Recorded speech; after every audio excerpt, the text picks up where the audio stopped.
We didn't get into it off top, but rest in peace to legend Sabu. Very unfortunate news to hear this week. Um, it's crazy to think like we were just in Vegas, we were just in the same building with him, and he's gone. Like I just can't believe that. It feels like at WrestleMania 30 in New Orleans, Phil. I continuously tell this story. I was at that Monday Night Raw, or that whole weekend. They gave it up to Ultimate Warrior, and they praised. They were like, "The Ultimate Warrior is our guy." He came out, he did that promo, and he was like, "We were like, that was weird." And I remember the next day, my friend was in the next room, and I heard him go, "The Ultimate Warrior's dead, Reg," and I was like, "What? We had Oh, just yeah. seen him last night." And that's exactly what it felt like with Sabu. I was like, I just was at the show watching him against Joey Janela, thinking that he died when he threw him out of the ring. There was moments of that where I was like, this might have been it. And so to get a text message from, shout out to my friend Denise in the morning, being like, hey, Sabu passed away, and being like, what do you mean Sabu passed away? It's crazy, just the timelines. And that wasn't that long ago. Vegas wasn't that long ago, Phil. Yeah, it was less than a month ago. Yeah. Uh Sad. Very sad to hear that. I wasn't a big ECW kid, but he was one of those guys before the era of GIFs and stuff popping up on the internet that made you think like, oh, who is this guy? Like you could see a clip of Sabu like jumping through a table or doing something crazy, doing a springboard or something that's like, yo, who is that though?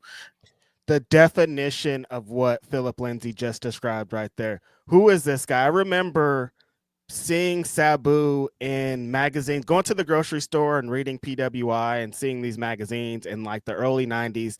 And they were like, Sabu, this guy's nuts. You got to see him. He's in the Northeast. He's not on TV. There's this thing that called ECW that doesn't come on in California. And everything was Sabu, Sabu, Sabu. And there would even be murmurings on like WWE and WCW were like, this guy Sabu is crazy. And then he eventually debuted on Nitro. But before, like, this was a must-see wrestler. You had to like find videotapes. Like, he was the first guy that what this generation exists of now. Like, think of Vikingo, you think of like Commander, and these guys are like, you got to see this guy. I can't believe the unbelievable things that he does. Sabu was the first guy. Tables exist now. We see we want tables. That stupid chants that I hate exist because of all the tables that Sabu broke over the years in Japan, in ECW, sometimes without a guy even being on it. Like, he defined what a table is to be used.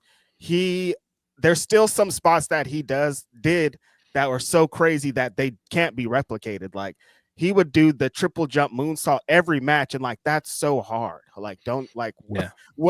what and then that one clip has been prominent this week of him versus John Cena, and he Yeah. did that springboard leg drop that he does, Phil, and he like defies gravity at one point. Like, what? Yeah. That's one of those star making moments. Mm-hmm. Like for some people that didn't watch ECW, that was the thing that made them a Sabu fan was Right. the Cena stuff. And like, man, JR, of course, also prayers up to JR as well with the diagnosis this week. But JR on commentary, that's what he did back then. He made moments like that because that's part of what made that such an unforgettable moment. Him screaming on commentary, but man, like this guy influenced wrestling in such a big way. Huge influence. Just like so many high flyers and so many wrestlers that people will call spot monkeys and whatever now. Darby Uh, Allen, like yeah, the guys that do destructive, crazy things that you think when it's over, maybe they shouldn't have done that. Sabu. He yeah, got that influence from Sabu. Sabu and Terry Funk's Born to Be Wired barbed wire match. I remember seeing that pictures of it first, and Sabu's tights are all torn up and he's all bloody and jacked up, and Terry Funk's an old man, and I'm like, what's going on here? And you see the match, and it's even more violent on the video, and just that was death match wrestling on a national level. That reminded me of the funniest story, dude.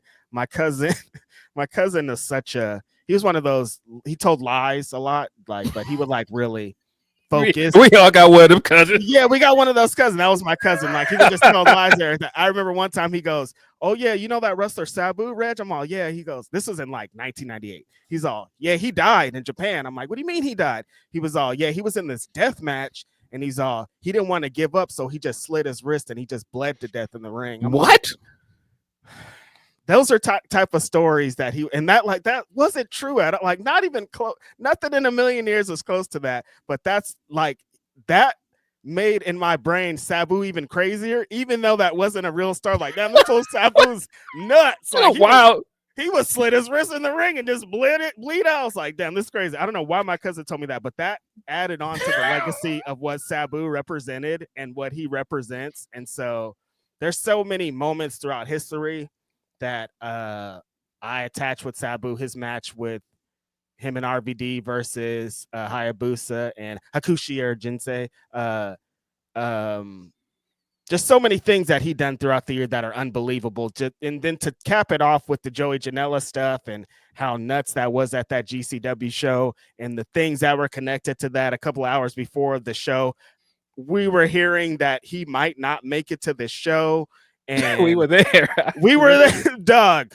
And so remember at one point, Phil, I walked over to you and I was like, they saying Sabu might not be back there. And so to go from that to seeing Joey Janela walk out there, Phil, and being like, oh, I don't like how he looks. And so his face was just like, I thought Joey was going to get on the mic and be like, Sabu ain't here. And so when Sabu came out and I was like, oh no, Sabu's coming out, and seeing his face and being like, I don't know about this. And then them doing the match and how wild it ended up being. Sabu took that nasty face bump into the thing, and then he took that absolutely disgusting back bump out of the ring and slammed his head. And so at the moment, I was enjoying it. Sandman came out. It felt like EC. I was like, yo, this is life. And so we hear this news, Phil, and then an article comes out kind of talking about that weekend or that night and what happened. And they had a couple of quotes from Joey Janela. And then Joey Janela said that essentially in the timeline that I was hearing that Sabu wasn't going to make it, he couldn't walk. Like he was in his hotel room, couldn't get up from his bed. And so somebody gave him kratom or something, which is an over-counter drug you could get at like the shops, the tobacco shops.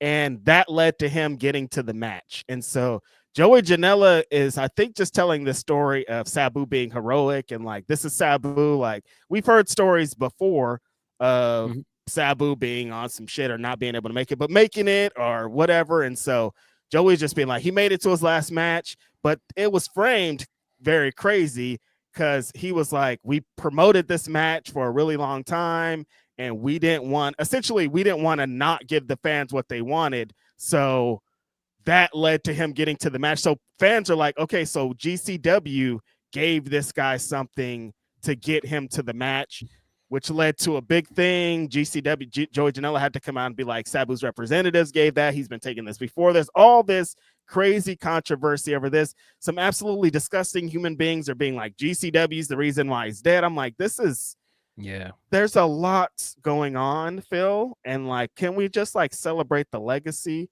of what Sabu was and not his final moments?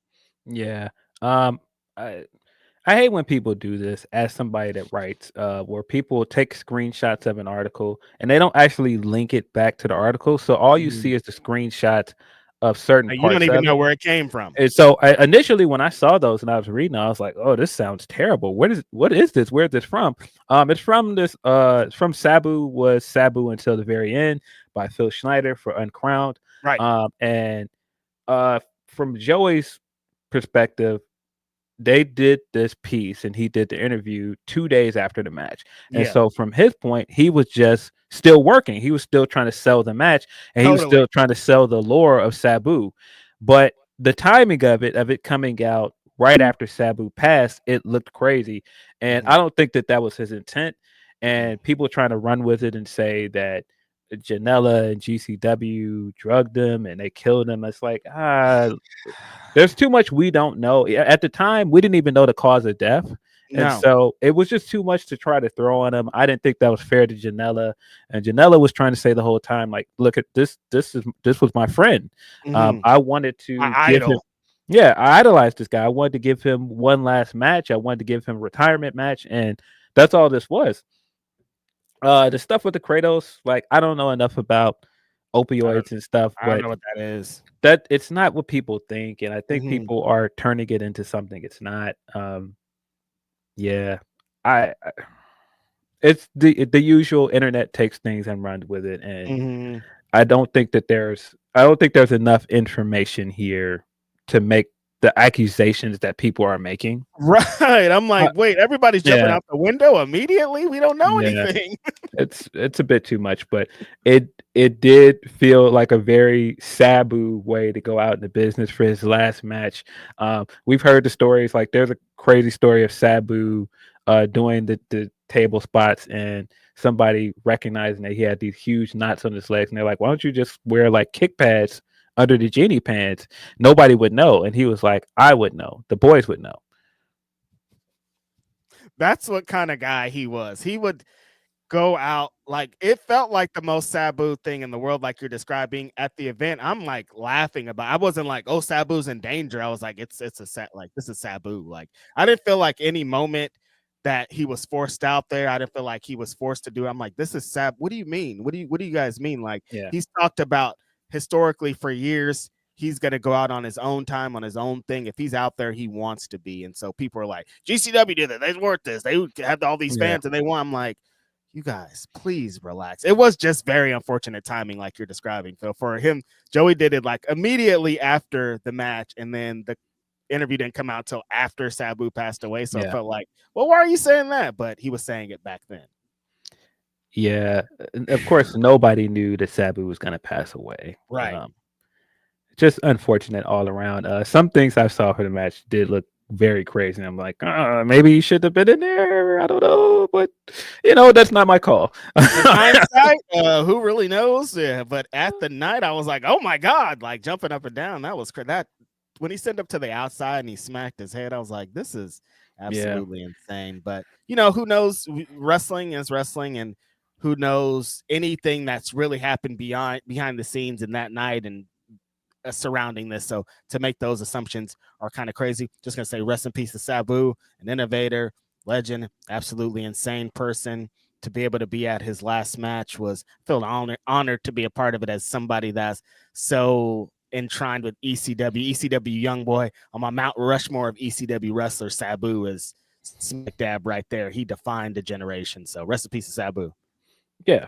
It was great to see all the outpouring of love for him from other wrestlers and fans online. People coming forward with all their stories from. It was great to have Taz on commentary to give Taz. his well wishes and condolences. That was emotional to see because what he meant to Taz. But yeah, Damn. sad, The sad week, man.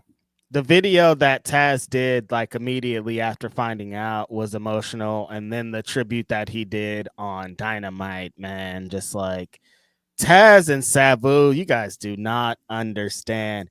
When they came on WWF TV in February of 97 and they did that thing where Sabu fell off the top of the Raw sign, and that's a lot of people's first memory of Sabu as him falling off that Raw sign. But they were building to this Sabu and Taz match, and I remember like Barely Legal, the first ECW pay-per-view, is like one of my favorite pay-per-views of all time. I've watched that show so many times, but like that show is defined by this year-long built match of Sabu and Taz. Like that, what my original ECW brain, like Sabu and Taz was everything. That was the feud. Those were the guys. That was the Hmm. thing. And so Taz had such a deep connection to Sabu, and so for him to pay those, be able to pay those tributes this week was very important. And thanks to Taz for doing that, because that was hell of an emotion. I don't know if I would be able to do that on national TV like that. Yeah. Yeah, you could tell he was having a hard time. Great thing about Taz is Taz no matter what. He's a Uh, pro. him struggling through it and then taking his glasses off and then finishing it. Like, incredible. What a guy.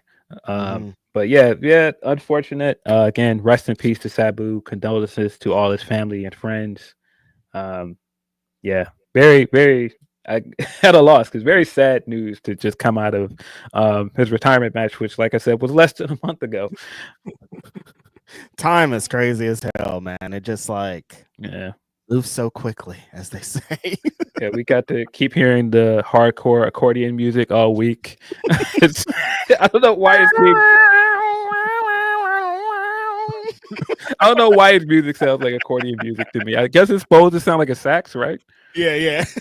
But it's like because they like produced it, so it's like fake sax. Probably that's probably what the thing is, because it wasn't really a dude jamming on the sax. I wish there was. Possibly. Did you play the saxophone on Sabu's entrance music? Chime in here. It sounds kind of like accordion to me every time I hear it. Yeah, J-Roy said he thinks it's supposed to be sitar. That makes sense too, based on like sense. His gimmick. Yeah. Well, look at us. We're a saxophone.